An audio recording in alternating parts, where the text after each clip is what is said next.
नमस्कार दोस्तों, आप सभी का स्वागत है एक बार फिर से अपने चैनल भक्ति की शक्ति में। तो दोस्तों आइए सुनते हैं अनंत चतुर्दशी व्रत की संपूर्ण कथा को। शास्त्रों में अनंत चतुर्दशी का बहुत महत्व है। वहीं पंचांग के अनुसार हर साल अनंत चतुर्दशी का त्योहार भाद्रपद माह के शुक्ल पक्ष की चतुर्दशी तिथि को मनाया जाता है।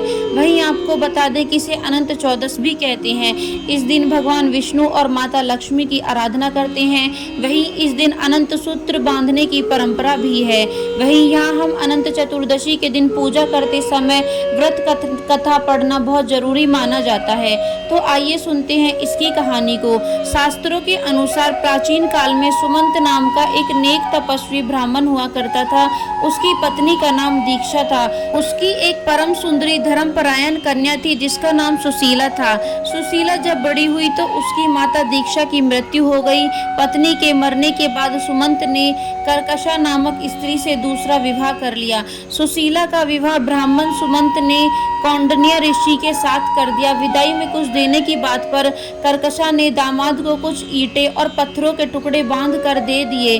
कौंडिन्य ऋषि दुखी हो अपनी पत्नी को लेकर अपने आश्रम की ओर चल दिए, परंतु रास्ते में ही रात हो गई। वे नदी तट पर संध्या करने लगी। सुशीला ने देखा वहां पर बहुत सी स्त्रियां सुंदर वस्त्र धारण कर किसी देवता की पूजा कर रही हैं। सुशीला के पूछने पर उन्होंने विधि पूर्वक अनंत व्रत की महत्ता बताई।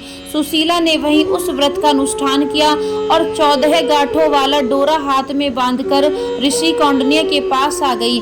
कौंडिन्य ने सुशीला से डोरे के बारे में पूछा तो उसने सारी बात बता दी। उन्होंने डोरे को तोड़कर अग्नि में डाल दिया। इससे भगवान अनंत जी का अपमान हुआ। परिमाणतः ऋषि कौंडिन्य दुखी रहने लगे। उनकी सारी संपत्ति नष्ट हो गई। इस दरिद्रता का उन्होंने अपनी पत्नी से कारण पूछा तो सुशीला ने अनंत भगवान का डोरा जलाने की बात कही। पश्चाताप करते हुए ऋषि कौंडिन्य अनंत डोरे की प्राप्ति के लिए वन में चले गए। वन में कई दिनों तक भटकते भटकते निराश होकर एक दिन भूमि पर गिर पड़े। तब अनंत भगवान प्रकट होकर बोले, हे कौंडिन्य, तुमने मेरा तिरस्कार किया था, उसी से तुम्हें इतना कष्ट भोगना पड़ा। तुम दुखी हुए, अब तुमने पश्चाताप किया है, मैं तुमसे प्रसन्न हूँ। अब तुम घर जाकर विधि पूर्वक अनंत व्रत करो। 14 वर्ष पर्यंत व्रत करने से तुम्हारा दुख दूर हो जाएगा। तुम धन धान्य से संपन्न हो जाओगे। कौंडिन्य ने वैसा ही किया और उन्हें सारे कलेशों से मुक्ति मिल गई। श्री कृष्ण की आज्ञा से युधिष्ठिर ने भी अनंत भगवान का व्रत किया, जिसके प्रभाव से पांडव महाभारत के युद्ध में विजयी हुए तथा चिरकाल तक राज्य करते रहे। तो दोस्तों यह थी अनंत चतुर्दशी व्रत की कहानी। यदि वीडियो आपको पसंद आई हो तो चैनल को सब्सक्राइब करना बिल्कुल ना भूलें और वीडियो को लाइक एंड शेयर जरूर करें।